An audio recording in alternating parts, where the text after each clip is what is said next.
सादर प्रणाम। मैं हूं हिमांशु द्विवेदी और स्वागत है आपका हमारी खास पेशकश चर्चा में।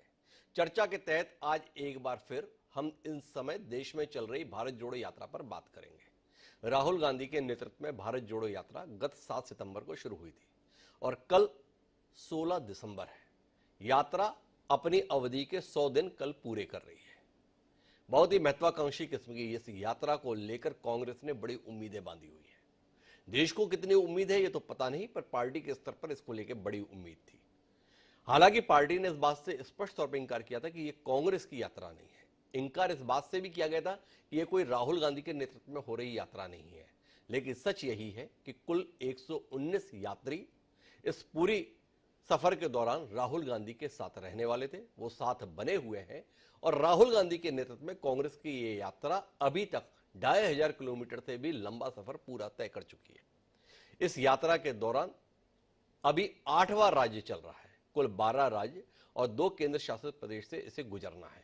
कुछ ही दिन में यह दिल्ली में दाखिल होगी। तो जब यात्रा 100 दिन पूरे कर रही है तो यह जानना बड़ा जरूरी हो जाता है कि जिन उम्मीदों के साथ इस विशाल यात्रा के सफर पर राहुल गांधी निकले, पार्टी ने अपने सारे संसाधन इस यात्रा को सफल बनाने में झोंक दिए।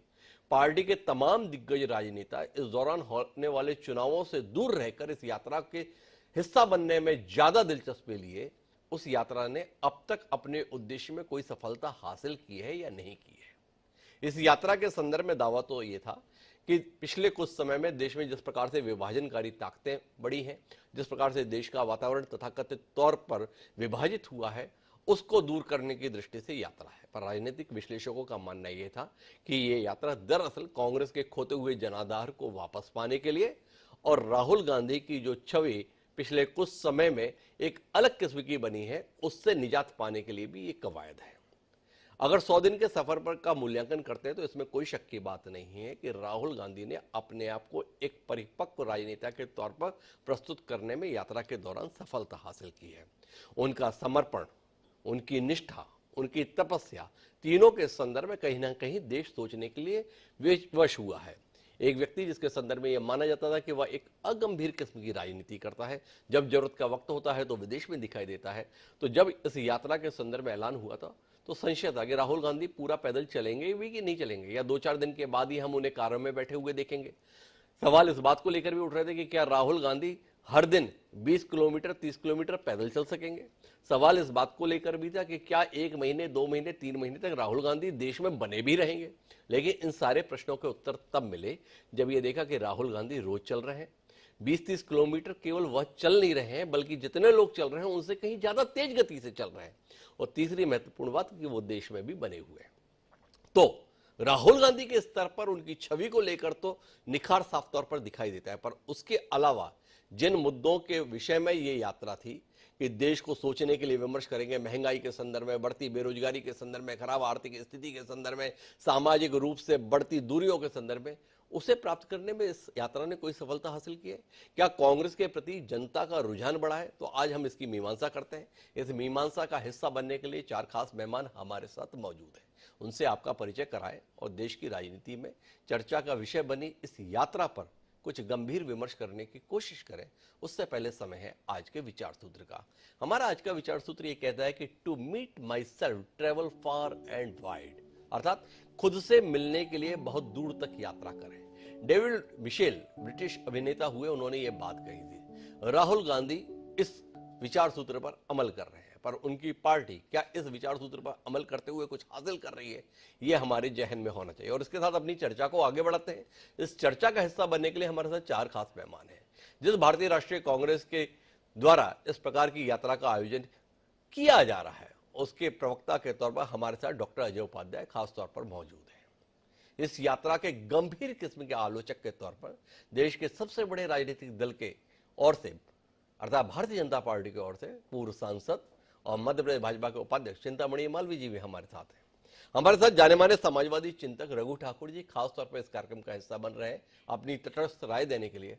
और इन सबके बीच अपनी निष्पक्ष और प्रखर टिप्पणी के लिए ख्यात प्रशांत टंडन जी, वरिष्ठ पत्रकार, वह भी हमारे साथ है। आप सभी का स्वागत है। चर्चा की शुरुआत डॉक्टर अजय उपाध्याय जी से ही करते हैं। अजय उपाध्याय जी, 100 दिन यात्रा के पूरे हो रहे हैं कल।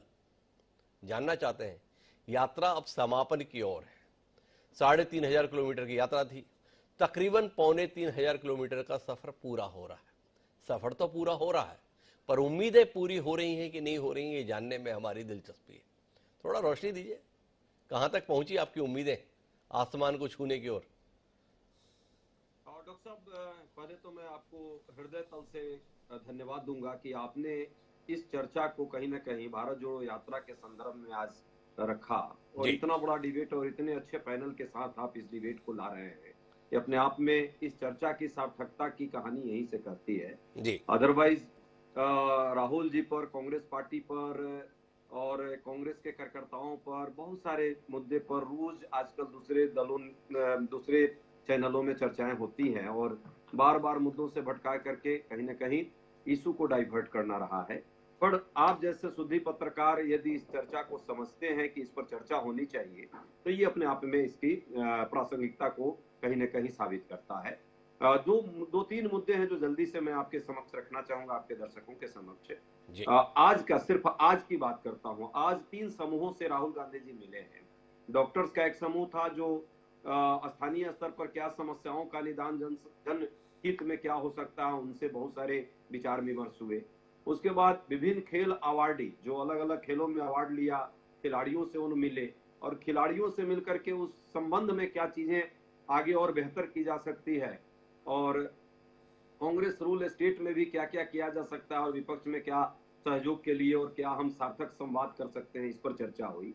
लैंड फॉर लाइफ 2021 पुरस्कार विजेता है श्याम सुंदर ज्वानी। जी 25 लाख पेड़ पौधे उन्होंने लगाए, उनसे भी मुलाकात की। और ये आज का सिर्फ नहीं, प्रतिरोज ये 100 दिनों में लगभग ऐसे 100-200 समूहों से वो मिले हैं, अलग अलग देश की जो समस्याओं पर जो विचार विमर्श पैदा किया जा सकता है उस पर, और वो हुआ है। मुद्दे जो आपने कहा कि 2-3 मुद्दे जिन पर शुरुआत हुई थी, देश में नफरत मिटाने का मुद्दा, मुझे लगता है कि ये मुद्दा सबसे ज्यादा सार्थक मुद्दा था, और उस पर बहस कम से कम पूरे देश में और मीडिया वर्ग में और विभिन्न पार्टियों में आई। और मुझे लगा कई बार ऐसे दौड़ आए जब सत्ता पक्ष को भी लगा कि नहीं, इन मुद्दों पर अब जो है कहीं ना कहीं बहस को अलग डायरेक्शन में लेना है, और उन लोगों ने भी कई बार इस पर चर्चा की। बाकी देश के जनमानस में तो एक जरूर बात गई कि भारत को यदि एक रखना है, राष्ट्र को मजबूत करना है, तो हिंदू मुस्लिम सिख ईसाई सब भाई हैं, और उनको एक साथ जोड़ के रखना है। महंगाई बेरोजगारी का जो मुद्दा हमने उठाया जी विभिन्न जगह पे प्रेस कॉन्फ्रेंस इस यात्रा के दौरान लोग जो मिले और लोगों ने जो अपनी इस संदर्भ में समस्याएं बताई, कहीं ना कहीं उससे जो है एक जागरूकता, जन जागृति फैली। और मुझे लगता है कि अभी महंगाई दर में कमी आई है। आरबीआई लगातार उस पर प्रयास किया, एक दबाव का जो प्रतिपक्ष का जो रोल होता है, कहीं ना कहीं वो भी एक सार्थक कदम आगे बढ़ रहा है। अभी ये पता नहीं कि क्या होगा, लेकिन कहीं ना कहीं एक रास्ता उस पर निकल रहा है। हाँ, बेरोजगारी एक बड़ा मुद्दा आज भी है देश में, और आने वाले भविष्य में क्या होगा, कैसे होगा, इस पर सरकार, सत्ता पक्ष कम से कम जवाबदेह बने जनता के लिए, ये हमारा प्रयास है। राहुल गांधी जी की इस यात्रा का मैं मानता हूं कि एक निष्कर्ष है कि सबको एक साथ जोड़ करके विभिन्न संस्कृतियों को एक साथ लेने का, विभिन्न समुदायों को एक साथ जोड़ने का, और इतनी बड़ी यात्रा के दौरान लोगों से, सामान्य लोगों से, अलग अलग तरह के लोगों से मिलने का जो कार्यक्रम किया, एक सकारात्मक दिशा में ये पूरी यात्रा मेरा चल रही सवाल है डॉक्टर अजय जिसका उपाध्याय जी, आपने काफी विस्तार से बताने की चेष्टा की, मैं आपके कहे से ही शुरुआत करता हूं। जोड़ने के लिए थी, नफरत खत्म करने के लिए थी, पर राहुल गांधी के बयानों से ऐसा लगा नहीं कि नफरत खत्म करने के लिए, बल्कि नफरत को और सार्वजनिक करने के लिए। संघ के संदर्भ में जिस तरीके से राहुल गांधी के विचार सार्वजनिक होते हैं, क्या इस बात से आप इंकार करेंगे कि इस देश में एक बड़ा वर्ग है जो राष्ट्रीय स्वयंसेवक संघ के प्रति आस्था रखता है, एक बड़ा वर्ग है जो उस विचारधारा के प्रति सम्मान रखता है, एक बड़ा वर्ग है जो उस विचारधारा के साथ जुड़कर अपने आप को गौरवान्वित महसूस करता है। आप जोड़ने के लिए निकले थे, तमाम लोगों से जानने बूझने की कोशिश कर रहे हैं। आप वो तमिलनाडु के विवादास्पद पादरी से मिलने में भी अपने आप को गौरवान्वित महसूस कर रहे हैं, जो देवी देवताओं के संदर्भ में किस प्रकार की टिप्पणी करते थे, वो बाद में सार्वजनिक हुआ। आपसे जानना चाहता हूं कि संघ के संदर्भ में उसे जानने बूझने समझने का कोई प्रयास राहुल गांधी जी के द्वारा किया गया? क्या संघ की किसी शाखा में जाकर वो करते क्या है, इसे इस 100 दिन के दौरान कोई उपक्रम राहुल गांधी ने किया? संघ का तौर तरीका क्या है, इसे समझने की क्या राहुल गांधी ने कोशिश की? एक सवाल है। मैं उम्मीद करता हूं कि आप जैसा कुशाग्र प्रवक्ता यहाँ पर मौजूद है, थोड़ा समझाएगा ना। नाम था भारत जोड़ो यात्रा, एक वर्ग को तोड़ने की अभिलाषा के साथ अगर निकली हुई यात्रा है डॉक्टर अजय उपाध्याय, तो कैसे यकीन करें यह भारत जोड़ो यात्रा है।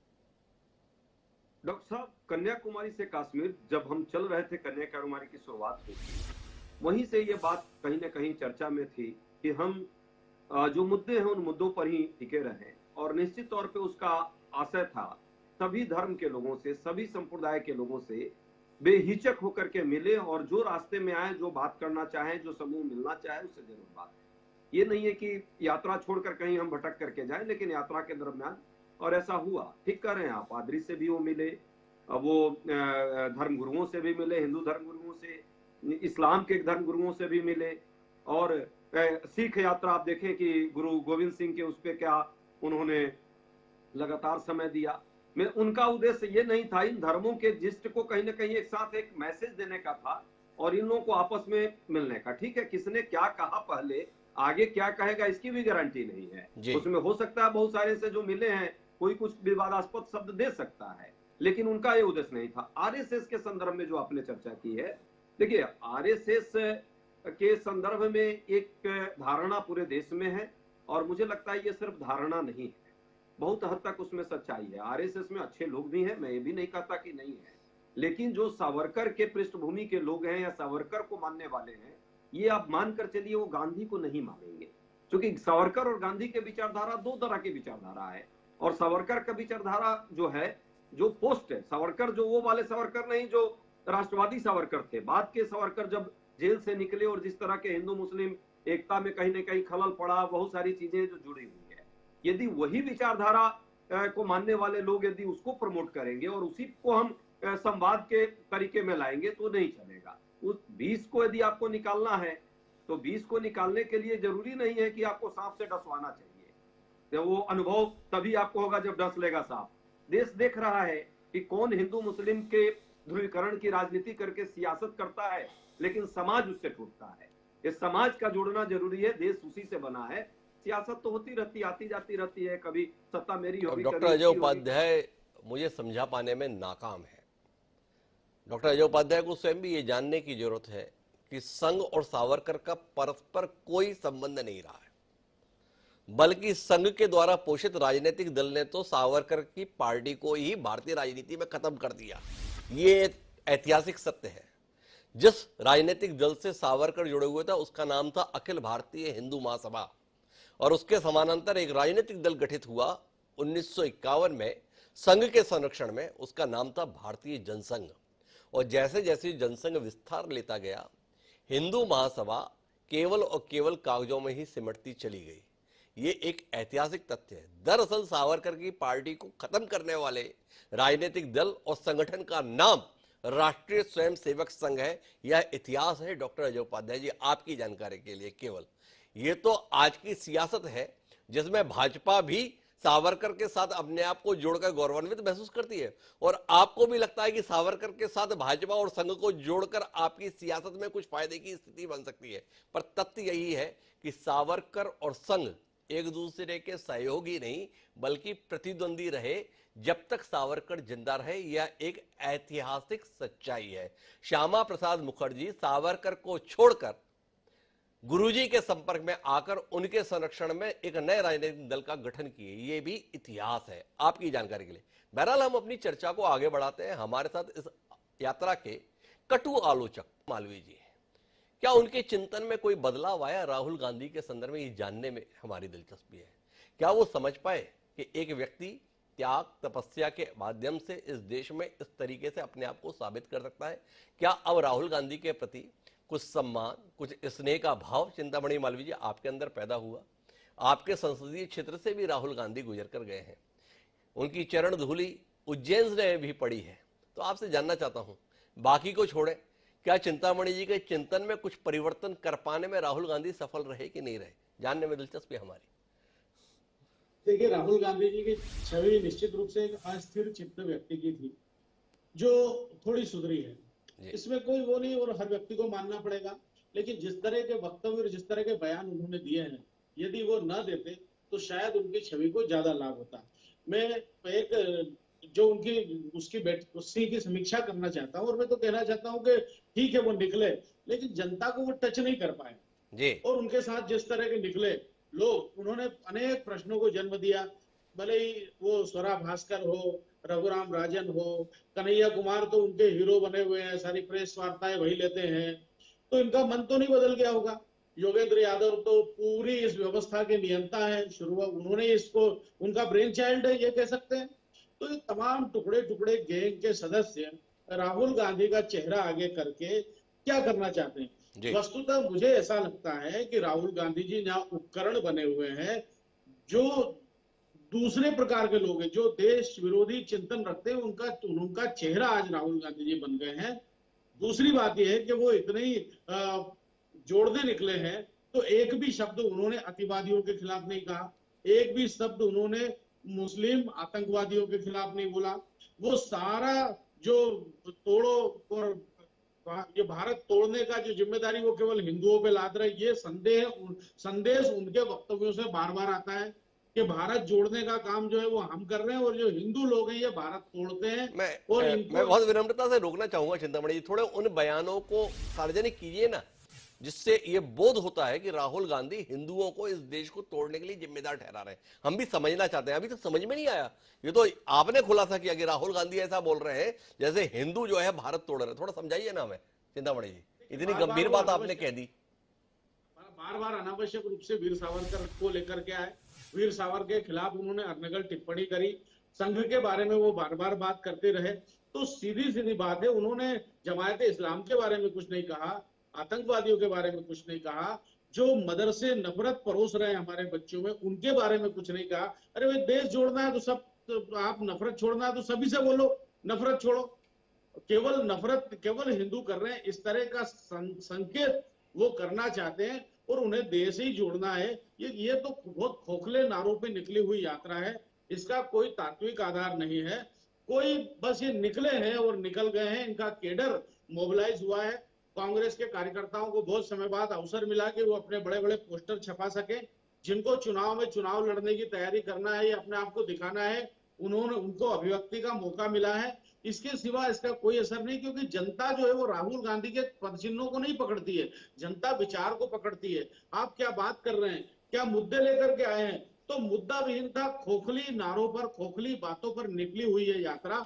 मुझे चिंतामणि एक बात बताइए, या हजारों की भीड़ जो आती है, छोटे छोटे बच्चे भी अपनी गुल्लक लेकर राहुल गांधी की यात्रा में सहयोग करने के लिए पहुंचते हैं, ऐसे दृश्य हम देखते हैं। कई लोग कई हजार किलोमीटर की यात्रा करके भी जो है उनसे अपनी स्मृतियों को साझा करने के लिए पहुंचते हैं।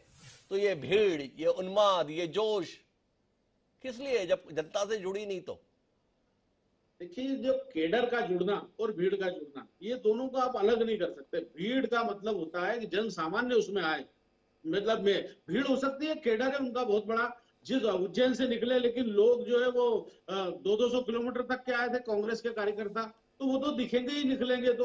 और कम से कम चिंतामणि आप ये तो मान रहे हैं कि कांग्रेस का कैडर है। अभी तो आप पहले बयान ये दे रहे कांग्रेस का कैडर भी नहीं रहा, तो कम से कम राहुल गांधी की यात्रा ने इतना तो साबित कर दिया कि देश में कांग्रेस का कैडर है और एक दमदार कैडर है। इतना तो माने आपकी बात से?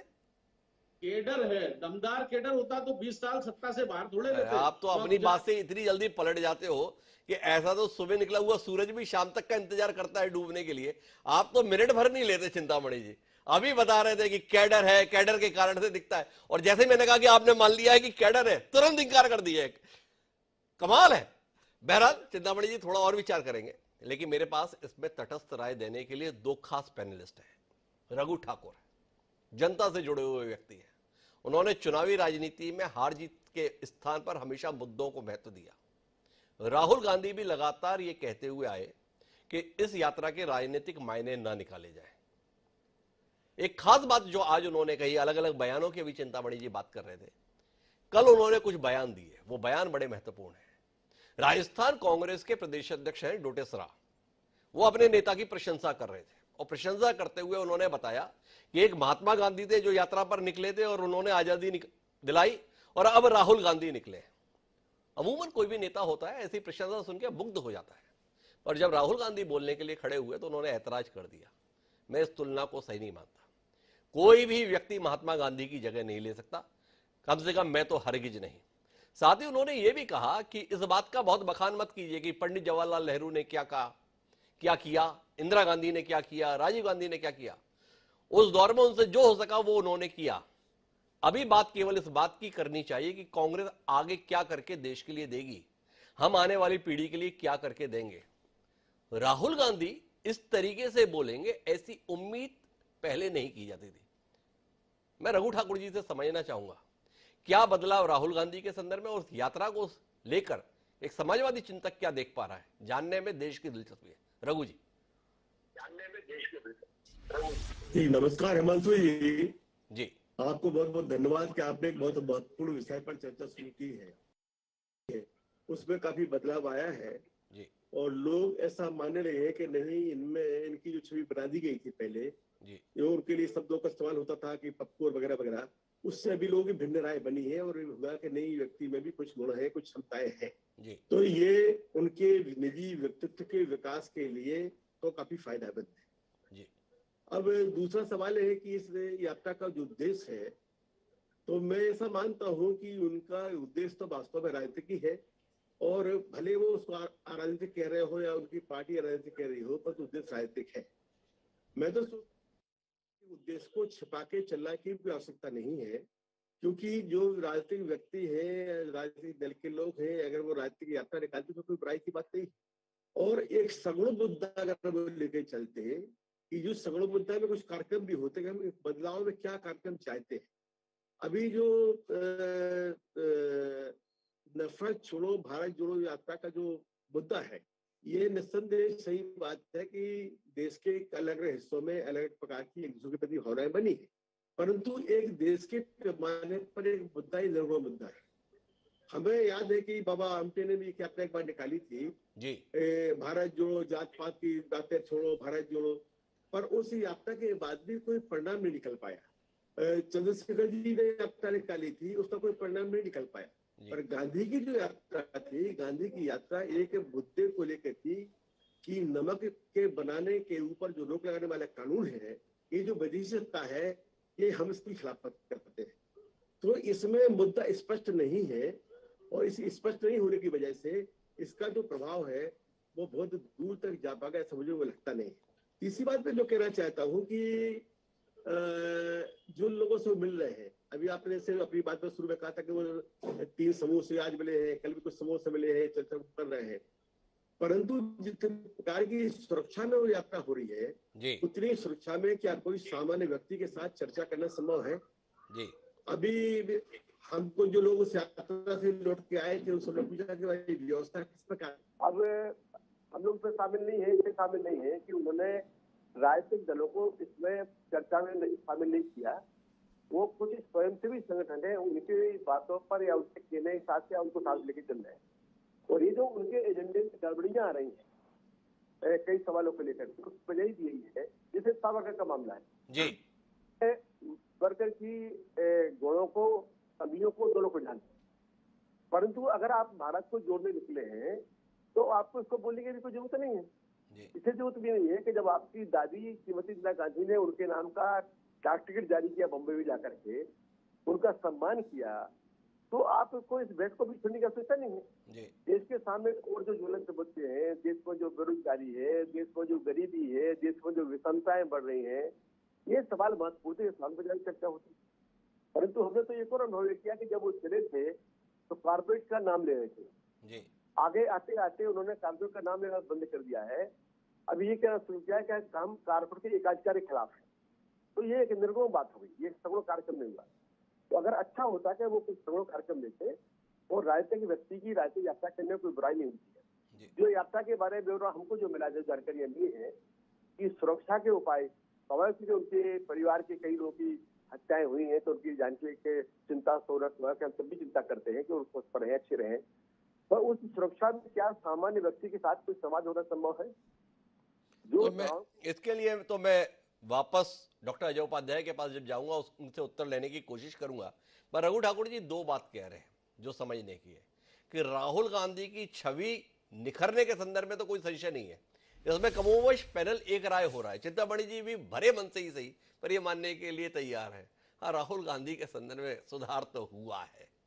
बाकी अजय उपाध्याय और रघु ठाकुर जी तो बहुत मुखरता के साथ इस बात को बोल रहे हैं, लेकिन मसला एक व्यक्ति की छवि निखरने का तो नहीं है, मसला तो देश को जोड़ने के संदर्भ में है और इस पर विभाजन है।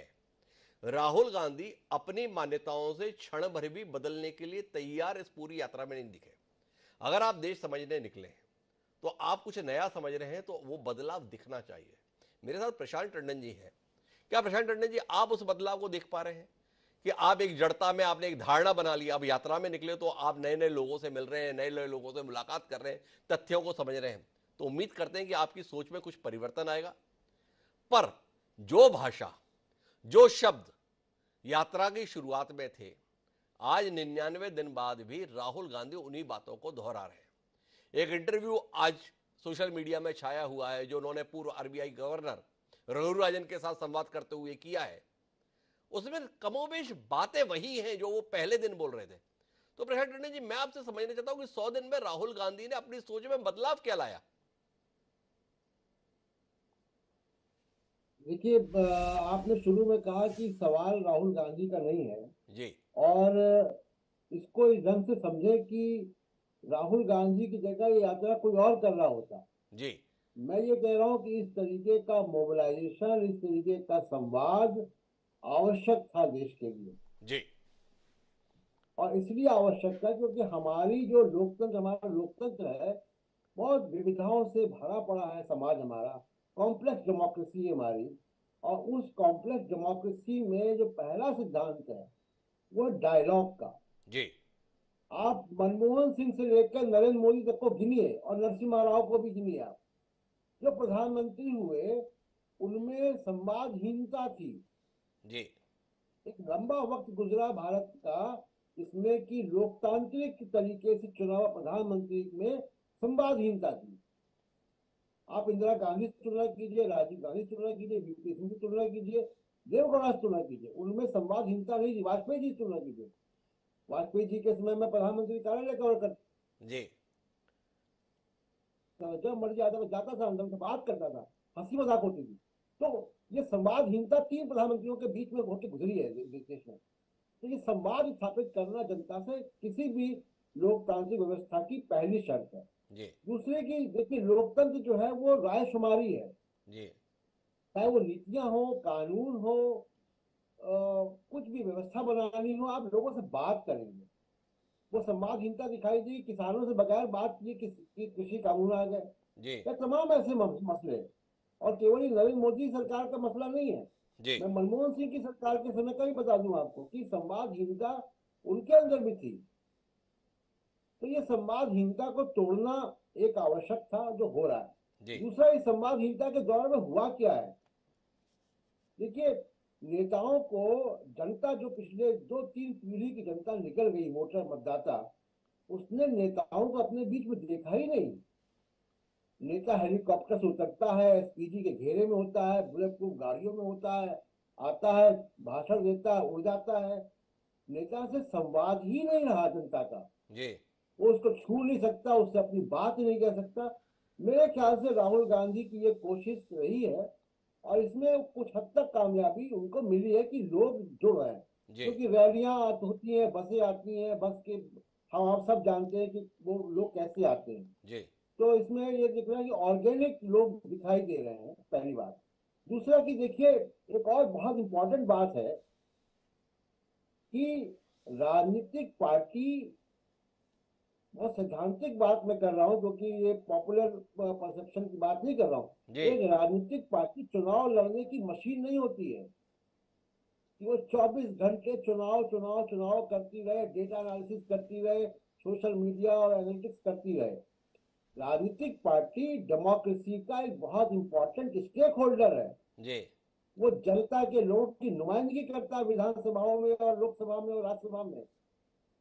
वो इलेक्शन चुनाव लड़ने की मशीन नहीं है कि हर बयान, हर पॉलिसी, हर भाषण चुनाव की दृष्टि से किया जाए। तो मेरे ख्याल से ये जो डिजाइन है यात्रा का, इस रूप में इंपॉर्टेंट है। उसकी सफलता कितनी हुई हम आगे विश्लेषण करेंगे उसका। तीसरी एक इम्पोर्टेंट बात है जो राजनीतिक बात है, जी और ये है कि देखिए किसी हर दौर में एक बड़ा राजनीतिक आइडिया आता है और वो राजनीतिक आइडिया सफलता देता है। मनमोहन सिंह की आर्थिक नीतियां एक पॉलिटिकल आइडिया था जिसने 2 सरकारें दी।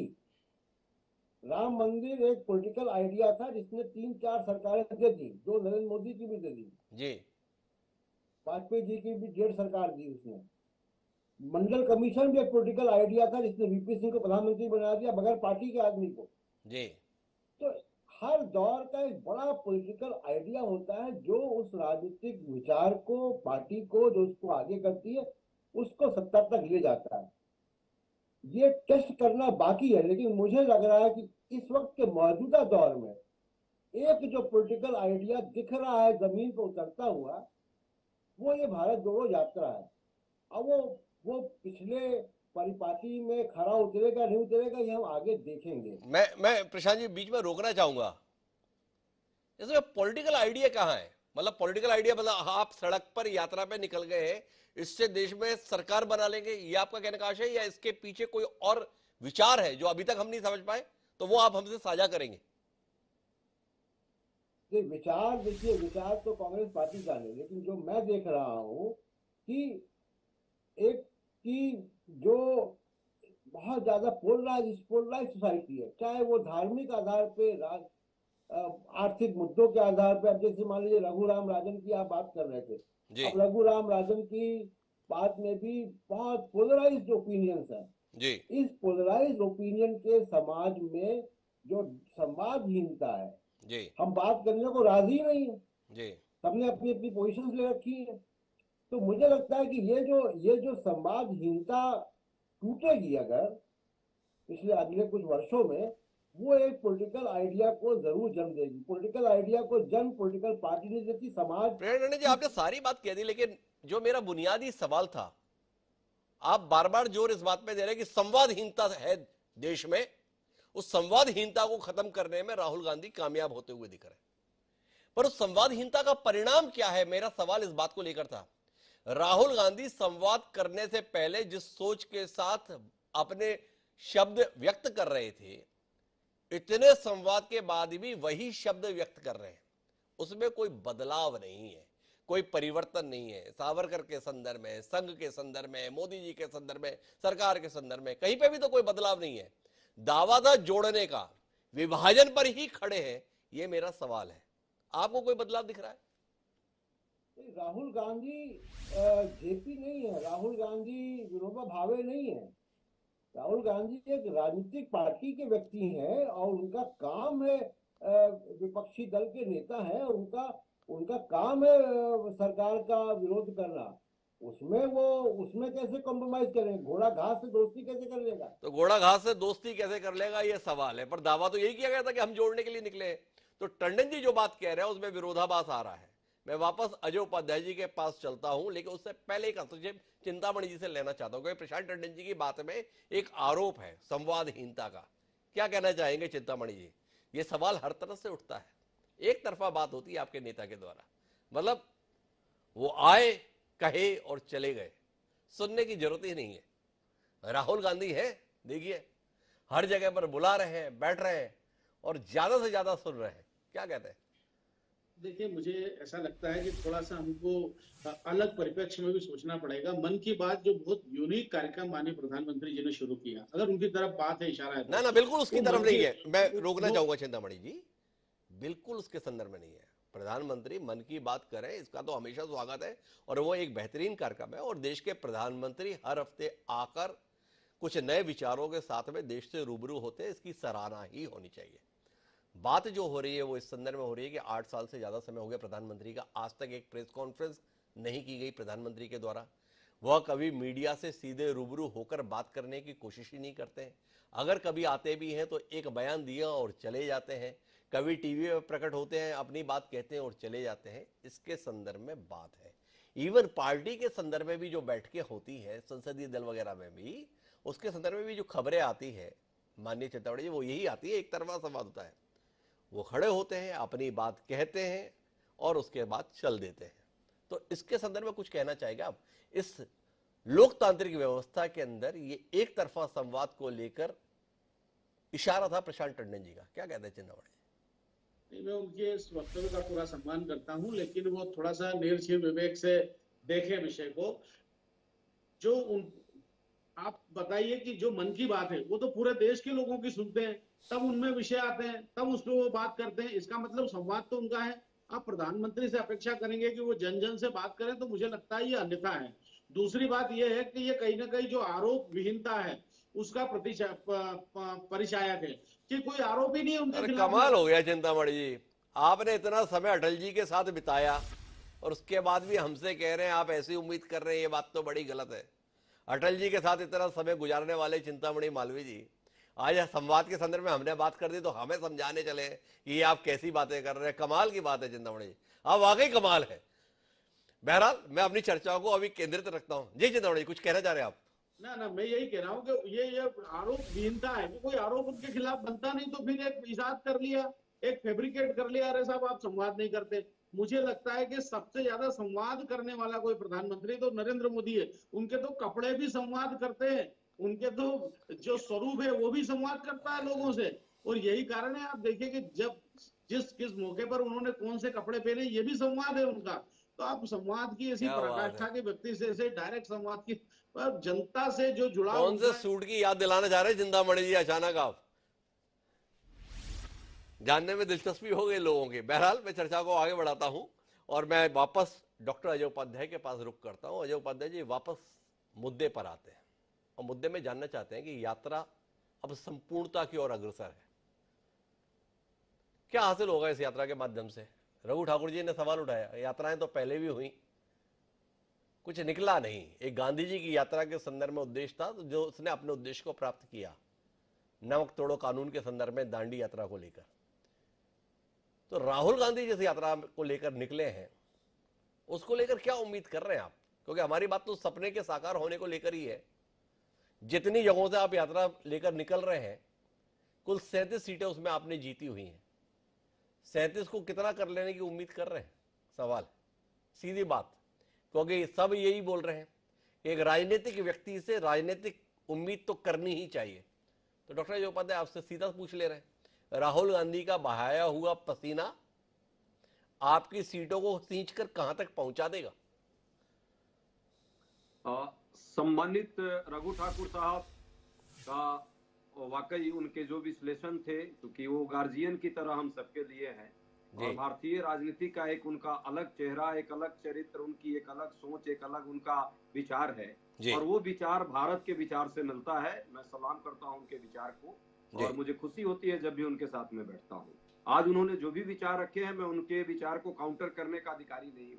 हाँ, जरूर मैं उसमें कुछ चीजें रखना चाहूंगा साथ में जोड़कर। जैसा उन्होंने कहा, सुरक्षा के संग संवाद कितना हो पाता होगा और कैसे हो पाता होगा, तो मैं एक दो जगह संवाद में रहने का मुझे मौका मिला। हाँ ठीक है, सुरक्षा के एक दृष्टिकोण तो है, इसमें सच है बात, लेकिन ये भी सच्चाई है कि जो जब राहुल जी इंटरेक्शन का जब उनका दौर होता है, जब 1-to-1 एक मीटिंग करते हैं या अंदर में जब बात होती है, तो वहां सुरक्षा कर्मी की एक चीजें होती है, वो दूरी रहती है और बातचीत के एक पॉजिटिव नोट्स में रहता है। ज्यादातर सुनने का प्रयास होता है अलग अलग वर्ग के लोगों की, उनकी समस्या, उनके विचार को। उससे निश्चित तौर पे लीडरशिप में भी एक उसका सोच, उसके चिंतन बनती है और समस्याओं से भी हम डायरेक्ट रूबरू होते हैं, देखा सुनी नहीं, साथ जाकर के डायरेक्ट फर्स्ट हैंड रिपोर्ट आती है। तो ये अपने आप में मुझे लगता है कि सिर्फ कांग्रेस पार्टी के लिए नहीं, कांग्रेस पार्टी के और भी नेतृत्व के लिए लाभदायक है और जनता से संवाद का एक मौका हमें मिलता है, वो कहीं ना कहीं पार्टी को भी उसका लाभ हमें मिल रहा है। क्या लाभ मिलेगा डॉक्टर अजय उपाध्याय जी?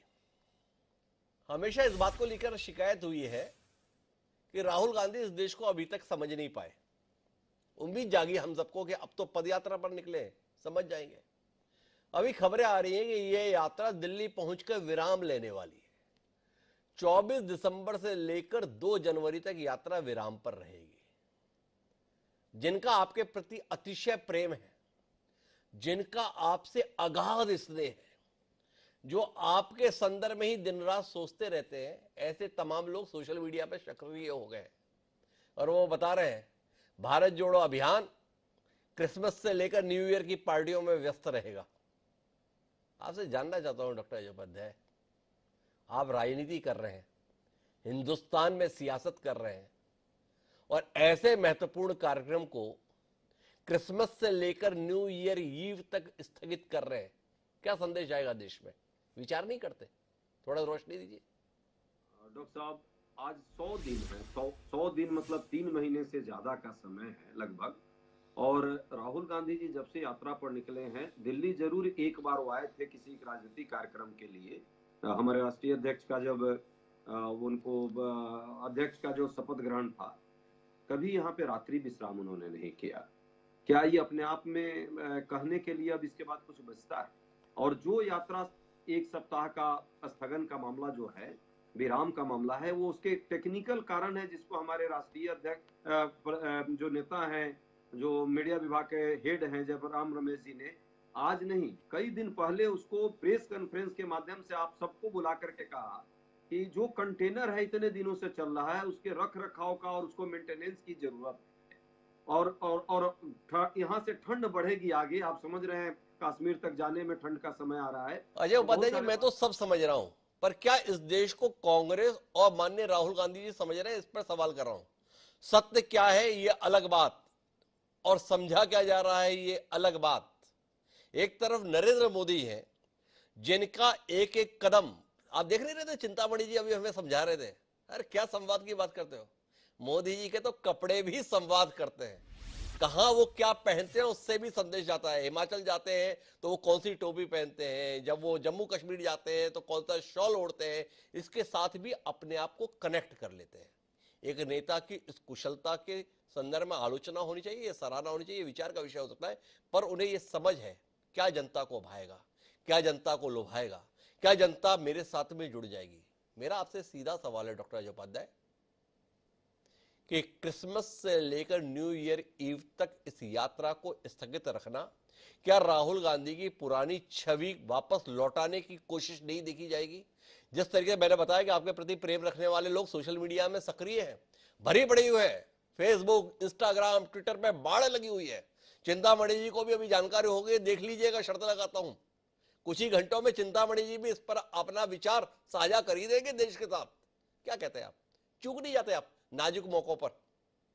आदरणीय मालवीय जी से मैं जरूर कहूंगा, बहुत ही वरिष्ठ व्यक्ति हैं, भाजपा के साथी हैं, और उनकी विचार जो भी हो वो हमें लाभ देता है। आज जो भी वो करेंगे कांग्रेस के विरुद्ध, राहुल गांधी के विरुद्ध, वो हमें चर्चा में लाता है, और आप जैसे लोग उसको चर्चा में लाते हैं। जहां तक राहुल गांधी जी के कमिटमेंट और प्रतिबद्धता की बात है और भारत को समझने की बात है, भारत की जो मौलिक अवधारणा है आइडिया ऑफ इंडिया, उसको राहुल जी नहीं समझते तो इस तरह की यात्रा लगभग 3500-3600 किलोमीटर की नहीं करते। और वो निरंतर करके ये दर्शा रहे हैं और दिखा रहे हैं और समझ भी रहे हैं, देख भी रहे हैं कि ये भारत कैसा है और भारत के विचार कैसे इस देश के मिट्टी से जुड़ा हुआ है, उसका क्या इंपैक्ट होगा।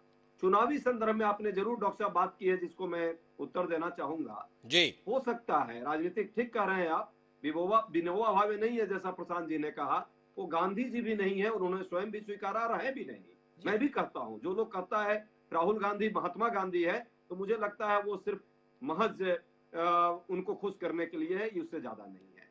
और ये सच्चाई हम सबको समझना है, महात्मा गांधी का फलक बहुत बड़ा था और परिदृश्य अलग था। राहुल गांधी बने रहे। राहुल गांधी इस देश की मिट्टी को समझते हुए देश के लोगों से जुड़े, संवाद की जो प्रक्रिया उन्होंने शुरू की है वो जारी रहे। हमारी यही उपलब्धि है। सत्ता और सियासत समय के अनुरूप बदलती है और आती और जाती है। रघु ठाकुर साहब से ज्यादा कोई नहीं समझता है यहाँ पैनल। तो मतलब 2024 को लेकर हम बहुत उम्मीद ना करें, आप संवाद में खुश हैं। आपको 2024 के लिए कोई उद्देश्य नहीं है, इस यात्रा को उस मायने में हम देखने की कोशिश ना करें। उस स्तर पर हमारा संगठन चुस्त दुरुस्त हो रहा है। आपने देखा राष्ट्रीय अध्यक्ष का हम लोगों ने चुनाव किया, हम हिमाचल में चुनाव, जनता ने हमको आशीर्वाद दिया। उपचुनाव में मोदी जी के नीतियों के विरुद्ध में लोगों ने, जनता ने मोदी जी को कहीं न कहीं समर्थन नहीं दिया है। तो एक व्यापक परिप्रेक्ष्य, उन मुद्दों पर राजनीतिक चर्चा भी होगी और राजनीतिक विमर्श के साथ हम चुनाव में भी जाएंगे। चुनाव में भी जाएंगे, ये डॉक्टर अजय उपाध्याय का कहना है। समय मेरे पास सीमित है, मुझे विस्तार देना है बातचीत को। मैं चिंतामणि जी के पास जाना चाहता हूं, लेकिन उससे पहले रघु ठाकुर जी का विचार चाहिए मुझे। ये यात्रा स्थगित हो रही है 24 दिसंबर से 2 जनवरी तक। रघु ठाकुर जी, क्या आप इस तर्क को स्वीकार करने के लिए तैयार हैं देश के संदर्भ में, कि देश ये मानने के लिए तैयार है कि वो जो कंटेनर है ना, उनकी मेंटेनेंस होनी है, उनकी साफ सफाई होनी है, सर्दी के लिहाज से इंतजाम होना है, इसलिए ये ब्रेक है? या जिस प्रकार का वातावरण निर्मित किया जाता है वो लोग उसी को मानेंगे कि राहुल गांधी है, अब शायद पार्टी वार्टी की जरूरत होगी तो क्रिसमस से लेकर न्यू ईयर ईव तक जाएंगे।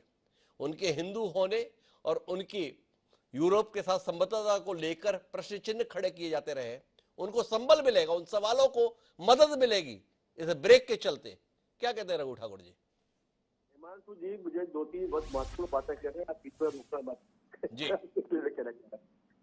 क्योंकि पहले भी बात पूरी नहीं हो पाई थी। एक तो ये था, आपने जो प्रश्न उठाया है मैं सबसे रिएक्शन करता हूँ जी कि इनकी यात्रा को रोकने के लिए तकरीरी कठिनाई हो भी सकती है, मान लीजिए जी परंतु जो पब्लिक परसेप्शन बनेगा वो वही बनेगा जो आप कह रहे हैं। जी क्योंकि पब्लिक यात्रा को बीच में रोकना एक अच्छी बात नहीं मानती है, जबकि यात्रा अगर चलने वाली हो एक कामकाज है तो पब्लिक परसेप्शन तो इस पर अच्छा नहीं बनेगा, ये मैं मानता हूँ। दूसरी बात जो मैंने उस समय शुरू की थी, जो महत्वपूर्ण बात थी कि आप जो मिल रहे हैं, अच्छी बात है, मिलना चाहिए, देश को समझ रहे हैं, पर आपके मिलने का ज्यादा हिस्सा जा रहा है उन स्वयंसेवी संगठनों के साथ में जो आपके साथ पहले भी काम करते रहे हैं और जिनका एजेंडा इस देश के आम आदमी के कई बार उसको लिखता है। आज अभी रघुराम राजन जी की चर्चा की बात आई है। हमको याद है कि जब कोरोना काल चल रहा था तब भी रघुराम राजन जी के साथ में राहुल जी ने इंटरव्यू किया था और यही सारे सवाल पूछे थे। जो हमारे स्वयंसेवी संगठनों के मित्र लोग हैं उनका एजेंडा जो है वो एजेंडा उनके अपने फंडिंग एजेंसी का एजेंडा होता है और आमतौर पर वो एजेंडा देश में बहुत स्वीकार नहीं होता है, क्योंकि जो विदेशी आर्थिक शक्तियां हैं वो जब किसी को पैसा देती है संगठनों को तो वो अपने इश्यूज को रख देती है। तो क्या इन सारे सवालों पर देश की आम समझ क्या है, देश की आवश्यकता क्या है, इन सवालों पर क्या राहुल जी ने कोई नया सोच बनाया है या बन पाया है, मुझे ऐसा नहीं दिख पा रहा। इसलिए कि उनके संवाद में जो एक सीमा है, इस सीमा के चलते उनका समाज सीमा के भीतर रहता है, ये भी एक सुधर की बात है। और जो बात चर्चा में भी आई भी, इसमें कोई संदेह नहीं कि कांग्रेस पार्टी का जो संगठन है, जो कैडर है, उस कैडर में उत्साह आया है, परंतु वो जो उत्साह आता है वो उत्साह थोड़े दिनों के बाद में अगर आपस में गुटबाजियां रहती है, झगड़े रहते हैं और जो सीमा से लग जाते हैं तो झगड़ भी जाते हैं और टूट भी जाता है। अब जिस दिन वो इंदौर गए उसके एक दिन 2 दिन पहले वहां के एक कांग्रेस पार्टी के प्रवक्ता भाजपा में चले गए और एक प्रकार से पूरा जो सिख दिमाग था, जो आक्रोश था सिख भाइयों का, उस आक्रोश को प्रकट करने का अचानक मौका मिला गया। तो ये कुछ चीजें हैं कि जिनके बारे में सोचना चाहिए कि भाई संवाद आपको किसने करना है, जनता की समस्याओं को बारे में जनता सोच किस ढंग से रही है। आप जो हल दे रहे हैं वो हल आपके जो बने बनाए हल हैं, अगर वो हल होते तो क्या उन हल से तो पहले रास्ता निकल जाता। तो मैं समझता हूँ कि जो जनता के साथ से संवाद होता है और जनता से जो चीजें मिलती है, देखिए गांधी जी हम लोग इसमें आदर्श है और दुनिया का आदर्श है। गांधी ने चरखे का सवाल लिया तो चरखे की याद भी गांधी को आम जनता से आई, आम जनता ने को दिया। अगर वो केवल 2-4-10 लोगों या सड़कों के बीच में घिर रहते कि साहब रघुराम से बात कर रहे हैं तो कल नर्मदा बचाओ वालों से बात कर रहे हैं तो परसों गैस पीड़ित वाले या संगठनों से बात कर रहे हैं तो इससे बात कर रहे हैं, ये तो प्रायोजित हो गया। ये जनता, ये देश नहीं है। देश में इससे हट करके ये तो सीमित इलाका है और एक प्रकार के स्वार्थ तत्व वाले भी लोग हैं, तो उनके साथ भी कोई संवाद कभी करता और बेहतर होता। जो राजनीतिक दल के नाते जो राजनीति हो रही थी वो पढ़ाई की बात नहीं है, पर क्या कभी उन्होंने कोई समाजवादी विचारधारा के या लोहिया के विचारधारा के राजनीतिक दलों से बातचीत करना शुरू की या चर्चा की? कभी क्या उन्होंने लोहिया को समझने का प्रयास किया, जयप्रकाश जी को समझने का प्रयास किया? अगर वो ये भी प्रयास करते तो मेरे ख्याल से उनके लिए एक प्रकार का इस्तेलाह भी होता। बड़ा ही महत्वपूर्ण किस्म का दृष्टिकोण साझा किया है रघु ठाकुर जी ने हमारे साथ में। थोड़ी तकनीकी तौर पर उनकी आवाज सुनने में हमें दिक्कत जा रही है, मैं दर्शकों से माफी चाहूंगा कि आवाज उतनी साफ नहीं, लेकिन उनके भाव को महसूस करिए। वो ये कह रहे हैं कि इस यात्रा में स्वयंसेवी संस्थाएं ज्यादा हावी हो रखी हैं और वो स्वयंसेवी संस्थाएं अपने एजेंडे के अनुसार संवाद करती हैं। वो क्या इस देश के आम आदमी का प्रतिनिधित्व कर रही है, इस पर सवाल है। महत्वपूर्ण टिप्पणी है। चिंतामणि जी को तो स्वर्णिम अवसर है इस पर अपनी बात कहने का, इसलिए मैं चिंतामणि जी से बचते हुए पहले तटस्थ टिप्पणी के लिए प्रशांत जी के पास जाऊंगा। प्रशांत जी, जो बात रघु ठाकुर जी कह रहे हैं वास्तविकता के करीब पाते हैं आप? वाकई राहुल गांधी को आम आदमी से संवाद बढ़ाना चाहिए वनस्पत इन प्रायोजित संस्थाओं के? हाँ, बिल्कुल बढ़ाना चाहिए। और देखिए हिमांशु जी, हो क्या रहा है कि कांग्रेस पार्टी के अंदर अगर आप देखिए, चर्चा आप लोग कर रहे हैं कि कांग्रेस और बीजेपी के भी जो चिंतामणि जी मान रहे हैं कि कांग्रेस पार्टी के अंदर कैडर है। जी, ठीक है। अब कर कैडर है कांग्रेस पार्टी के अंदर, और कांग्रेस पार्टी के पास इस वक्त बड़ा स्वर्णिम अवसर ये है कि लगभग 22 साल बाद उनका एक पब्लिक फेस और सेक्रेटरिएट चलाने का इंतजाम अलग अलग है। जी, अभी तक ये स्थिति नहीं थी। जी, और दूसरी तरफ काम नहीं हो रहा है। मतलब मैं देख रहा हूँ कि अब तक मान लो राहुल गांधी यात्रा में है तो विपक्षी एकता का क्या पहल हो रहा है? क्या शरद पवार से, ममता बनर्जी से, या नीतीश कुमार से, या शिवसेना से कोई बैठक हो रही है स्टालिन से? मुझे होता नहीं दिख रहा है वो। जी, लेकिन उसके बाद मैं वापस अपने मुद्दे पर आता हूँ जो आपने सवाल पूछा। देखिए, कांग्रेस के अंदर पिछले 15-20 साल में अगर आप देखिएगा तो बहुत भयंकर रूप से वैचारिक कंफ्यूजन है। जी, इनके कार्यकर्ता को कंफ्यूजन नहीं है, लेकिन नेताओं को इनके है। जो मिडिल रैंक की नेता है उसके अंदर वैचारिक कंफ्यूजन है। जी, उसको लगता है कि सॉफ्ट हिंदुत्व करे, कि सेकुलर हो जाए, कि पूंजीपति के गोद में बैठे, कि समाजवादी बन जाए। एक वैचारिक कंफ्यूजन रहा है मुझे लगता है। और राहुल गांधी की चुनौती, सबसे बड़ी चुनौती यही रही है। जी, उसी वैचारिक कंफ्यूजन ने G23 को पैदा किया था। जी, तो मुझे लगता है कि राहुल गांधी यहाँ पे अगर सफल हो पाए कि वो पार्टी के अंदर वैचारिक कंफ्यूजन को दूर कर दें, जी, तो जैसा आप लोग कह रहे हैं कि पार्टी के अंदर कैडर है, पार्टी की अपील है, राष्ट्रीय पार्टी है और सत्ता में रही है बहुत समय, तो उस पार्टी को रिवाइव होने में टाइम नहीं लगेगा। बड़ी लेकिन वो महत्वपूर्ण टिप्पणी है प्रशांत टंडन जी की। वो मर्म पे पहुंच रहे हैं। बोले दिक्कत है कांग्रेस के संदर्भ में वैचारिक रूप से असमंजस की। हम है किस सोच के साथ ये कांग्रेस के नेताओं को ही पता नहीं है, तो जनता को अपने साथ जोड़े कैसे? क्या राहुल गांधी इस यात्रा के समापन तक वैचारिक असमंजस के इस दौर को खत्म कर पाएंगे? ये सवाल है। चिंतामणि जी, कितना डर रहे हैं आप इस बात को लेकर कि राहुल गांधी आपको मानने के लिए विवश कर दिए कि कांग्रेस का कैडर है और ठीक ठाक कैडर है? अब टंडन जी इस बात को लेकर आशान्वित है कि वैचारिक रूप से जो एक कंफ्यूजन है शायद इस यात्रा तक वो खत्म हो जाएगा। कैडर है और विचार की मजबूती मिल गई तो आपका क्या होगा चिंतामणि जी? मुझे तो आपको लेकर डर लगने लगा। देखिए, सबसे पहली बात है कि बहुत असंभव स्वरूप का टास्क जो है वो टंडन जी ने दे दिया राहुल गांधी जी को। तो नेक्स्ट टू इम्पॉसिबल है, क्योंकि अगर आता तो अब तक आ गया होता। वो अब उनकी आयु इतनी हो गई कि नया कुछ सीखना नहीं है, जो दूसरे बता रहे उन्हीं पर चल रहे हैं, वो केवल फॉलो कर रहे हैं। दूसरा ये है कि रघु ठाकुर जी है, मैं बहुत मानता हूँ उनको, बहुत अच्छे विचारक हैं। और रघु ठाकुर जी ने जो बात की, तो अजय उपाध्याय जी का जो इमोशनल अत्याचार था वो काम नहीं करा। उन्होंने बहुत अच्छे से सारी बात करी थी, वो काम नहीं आया उनका। लेकिन जहां तक राहुल गांधी जी के इस तरह का सवाल है कि वैचारिक कोई सुधार होगा, ये असंभव है। अच्छा चिंतामणि जी, मैं बीच में रुकता हूं आपको। आज आप रघु ठाकुर जी के बहुत आभारी है ना? रघु ठाकुर जी हमेशा आपको सामने दिखाई देते थे, आज आपको ऐसा लगा कि आपके साथ रघु ठाकुर जी हैं। काफी आभारी हो गए आप, मुग्ध हो गए उनपे, ऐसे ही ना?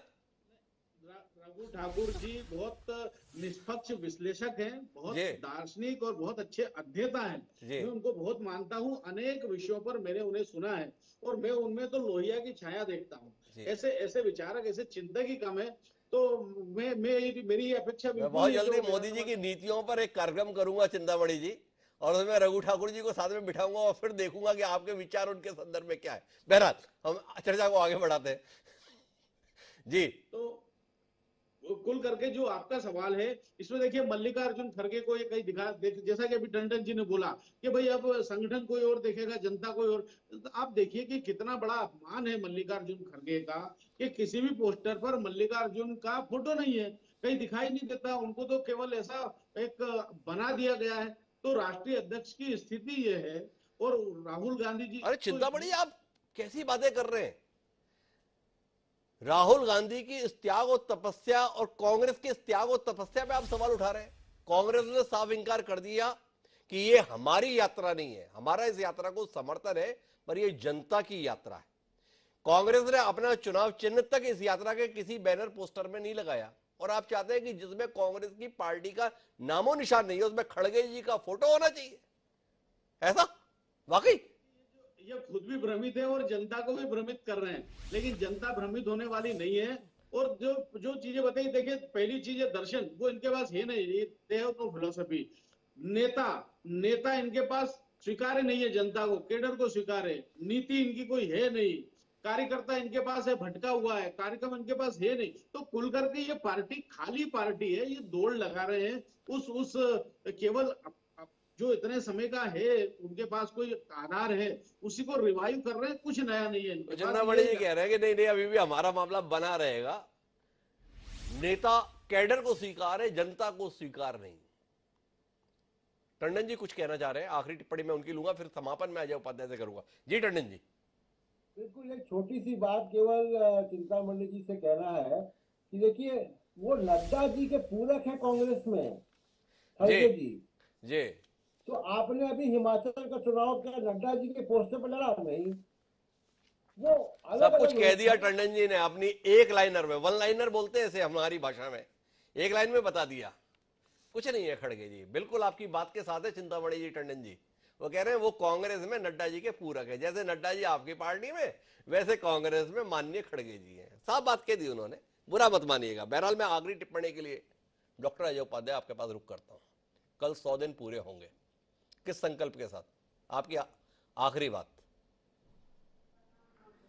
देखिए 100 दिन पूरे हो रहे हैं और 100 दिन में स्पष्ट है कि हमने एक लगभग 8 राज्यों को आप ही दिखा रहे हैं, 7 राज्यों की यात्रा हमारी पूरी हुई है। आने वाले समय में भारत कैसे मजबूत होगा, भारत में कैसे जो मुद्दे हमने लेकर के हम आए हैं उससे कैसे जो है उन मुद्दों पर बहस होगी, और आज बहस हो रही है, ये हमारे लिए अच्छी बात है।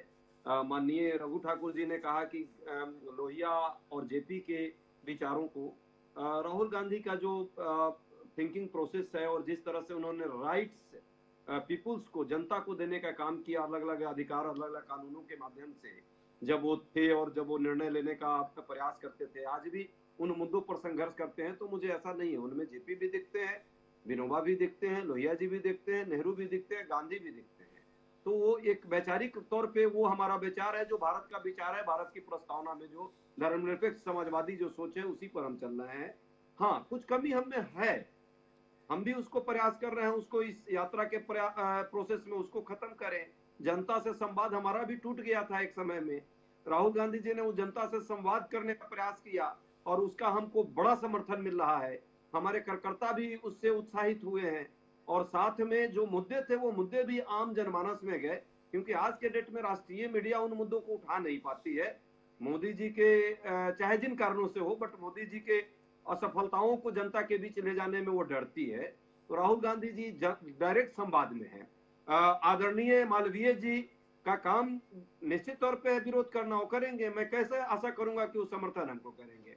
लेकिन ये भी सच है कि संगठन के स्तर पर हमने जो चुनाव लड़वाया, जो चुनाव हुआ हमारे यहाँ, बेशक आप आंशिक ही कह रहे हैं, लेकिन हमने वो किया है, ये विकल्प दिया है पार्टी के अंदर और जनता में इस पर चर्चा के लिए।